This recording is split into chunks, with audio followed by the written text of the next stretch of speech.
Okay, so in my last episode, I talked about animus, inner masculine of a female. And see, anima, animus, they reside in all of us. It's energy, masculine and feminine energy. And everybody has that, right? So when I'm talking about females, it's not like they have only the masculine energy, they do have feminine energy. But because the masculine energy is not balanced, they look outside for someone else to fix that hole or that, emotional longing, right? And I'm not saying that, once you start working on it, you don't need a partner, or, you can just be yourself, be on your own. I'm not saying that. It's just that if you want to attract the right kind of relationships, both masculine and feminine energies need to be balanced. And today, let's flip the lens and speak directly to men who are struggling to find the right partner, or maybe who are struggling with their, like the feminine roles in their life. And, we are going to use the same depth, same insights, and soul level clarity. We just explode through the animus framework. So, for a male, the repressed feminine energy is called anima, or it is sometimes, I'm not saying it is always repressed, but the feminine energy inside a male will be the anima that I'm going to talk about today, right? And if you are a guy, you might feel like you're doing everything right. You're grounded, you're growing, you're showing up, and yet she never stays or never feels quite right. You crave depth, you crave connection, softness, real intimacy, but you keep attracting emotional chaos. You keep attracting avoidant women, surface level dynamics. And here's the truth. Your outer relationships are shaped by your inner feminine. This is your anima, the soul of your soul. Now, what is the anima? We talked about animus last time. Let's talk about anima now. Anima is your inner feminine.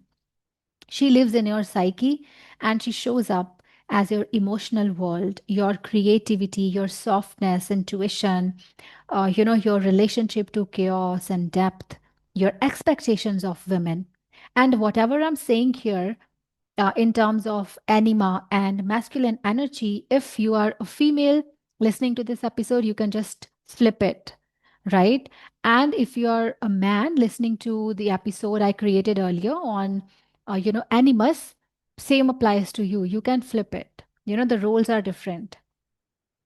Now, speaking of anima, uh, the female who lives in your psyche, if she's wounded, she's rejected or distorted, you'll keep projecting her onto other women, which means you're unconsciously chasing your missing parts in someone else. You confuse emotion for attraction. You either idealize or resent women, and neither creates real connection. And there are some common signs your anima is distorted. Maybe you fall hard for women who feel magical, emotional, unstable. Maybe you're drawn to women who feel, uh, maybe you're drawn to women you feel you need to fix or save. Or maybe you romanticize women, or sometimes maybe you distrust them. It could be that you avoid your own feelings and you think vulnerability makes you weak. Maybe you crave intimacy, but you feel suffocated when you get it. These are not relationship problems. These are soul mirror problems. Now, why connecting with your inner anima changes everything? Why? Because it restores your wholeness. You have to understand there is nothing missing in you. You stop needing women to give you what you want, give yourself. You need to give yourself emotional softness, validation, creativity or meaning, comfort, mothering.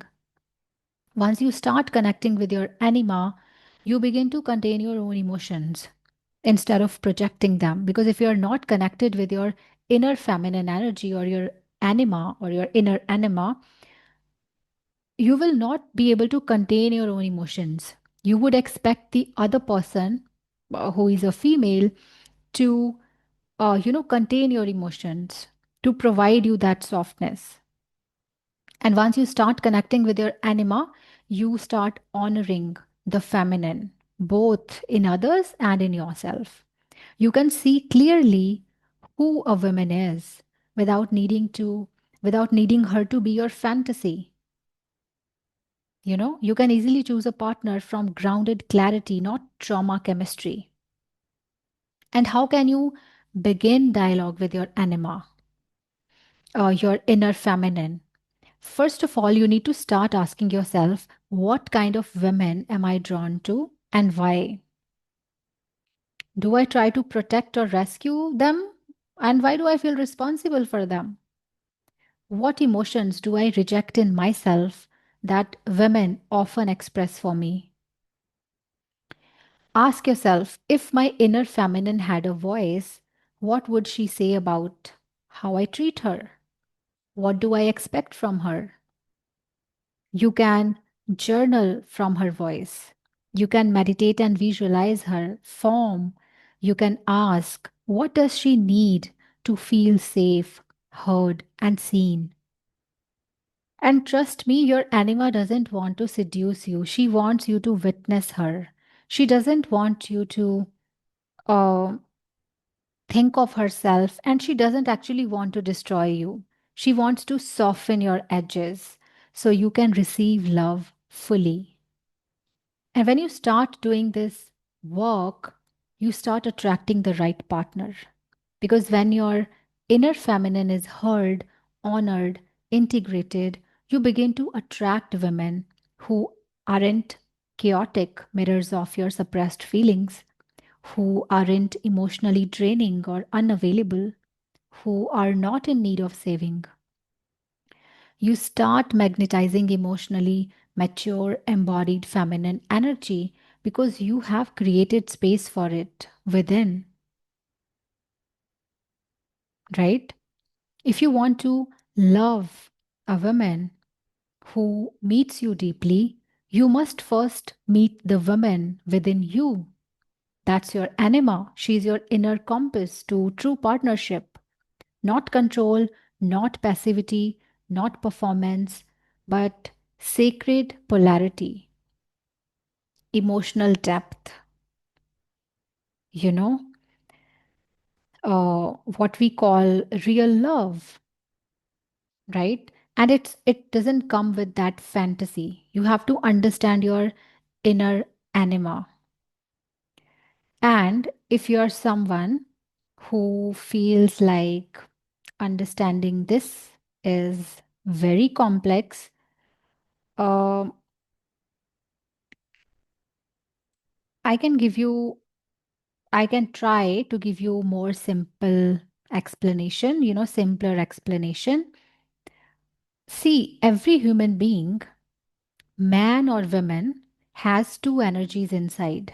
A masculine side, which is action, structure, logic, boundaries, protection, and a feminine side, emotion, intuition, softness, creativity, and connection. And every human being needs both to feel balanced, feel clear, and at peace. And if one of these energies is distorted or repressed, you will feel like something is missing in you, right? When one side is ignored or wounded, let's say you are a man and you ignored your emotional side, which is your inner feminine, you might become emotionally numb or overly logical. You could feel empty, lost, or disconnected in your relationships. You might attract women who are chaotic, emotional, or ungrounded because they're acting out what you're not facing inside yourself. Or let's say you are a woman and ignore your strong side, you ignore your inner masculine. You might feel unsafe or directionless. You may rely too much on others to protect or guide you. You might attract men who are either overpowering or weak because you're projecting your missing masculine energy onto them. Why is this important in relationships? Why it is important to balance your masculine and feminine energies in relationships or in life? Because if you don't know these inner parts, you'll keep choosing the wrong people, people who mirror your wounds, not your wholeness. And you will always feel like something is missing, and you will always look for that missing part outside. And the other person will never be able to fulfill that because you haven't worked on your inner part, right? Your inner masculine or feminine energies. And the relationships we attract often reflect the relationship we have with ourselves. If you believe that you deserve to be treated badly, you will attract partners who treat you badly, because when someone treats you nicely, it will not resonate with you because you don't believe in that treatment about yourself, right? So whatever relationship you have with yourself, that's what you are going to attract. If you believe that you deserve uh, you deserve nice treatment, you deserve good treatment, when someone treats you badly, you will know that you don't deserve that. You'll be able to cut that relationship out of your life. But if you believe that you are not worthy of something and someone else treats you badly, that's how you are going to uh, that's what you are going to believe, because that's what you believe, right? You need to start by asking simple questions like, what part of me is missing or out of balance right now? Am I being too much in my head? That means your masculine energy is prominent. Or am I being too much in my feelings? Which means your feminine energy is prominent. What do I expect my partner or people in my life to give me that I'm not giving myself? And then start listening to your inner voice. Imagine this inner voice as your inner man if you're a woman, or your inner woman if you're a man. They are both you, and they both want the same thing, to walk together so you can feel whole, right? And why it's important to feel whole, you might ask. Why do we need to do this work that we're doing? Because if you don't feel whole, you'll spend your entire life searching for pieces of yourself in other people, places, or achievements, and never feel fully satisfied. Let's get honest and real about this. When you don't feel whole, you keep entering relationships that feel like emotional roller coasters. You confuse drama for love. You confuse silence for safety. You overgive, you overprove, you overattach, hoping someone will finally complete you. You feel exhausted trying to be enough for everyone else, but still feel empty inside. You live in a loop of trying to be chosen, rescued, validated, and every time someone leaves, criticizes you, or disappoints you, you feel shattered again. Why? Because they were holding a piece of you that you never claimed as your own. And wholeness comes from emotional freedom. When you feel whole, you stop needing someone else to make you feel loved, safe, worthy. You choose relationships from desire, not desperation. You can walk away when something feels wrong, even if it's similar or familiar. You trust your own inner guidance more than anyone's opinion. You stop chasing and start attracting because your energy is stable, not leaking. Wholeness is when your inner child feels safe, your inner feminine feels seen, your inner masculine stands tall beside them, protecting it all. Without wholeness, everything becomes a transaction. You love to be loved back. You give, hoping they'll stay. You achieve, hoping to prove your worth. You stay busy so you don't feel the ache. But wholeness flips it. You love because you are love. You give from overflow, not from a wound. You rest in your worth even when no one claps. Wholeness isn't perfection, it's inner union. It's when the soft and strong parts of you stop fighting. It's when the anima and animus stop fighting. Your fears and dreams get a seat at the same table. Your shadow and light self get a seat at the same table. You don't abandon yourself to be accepted. And then it helps you attract the right people because the more whole you feel, the less tolerance you have for chaos or crumbs or the bad treatment.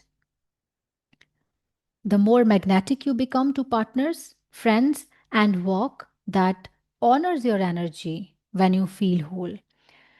You know, you start attracting the right people because the less you shrink, the less you chase or betray yourself, you become magnetic, like I said, to the right people. People can only meet you as deeply as you have met yourself. I read this quote somewhere and it stayed with me.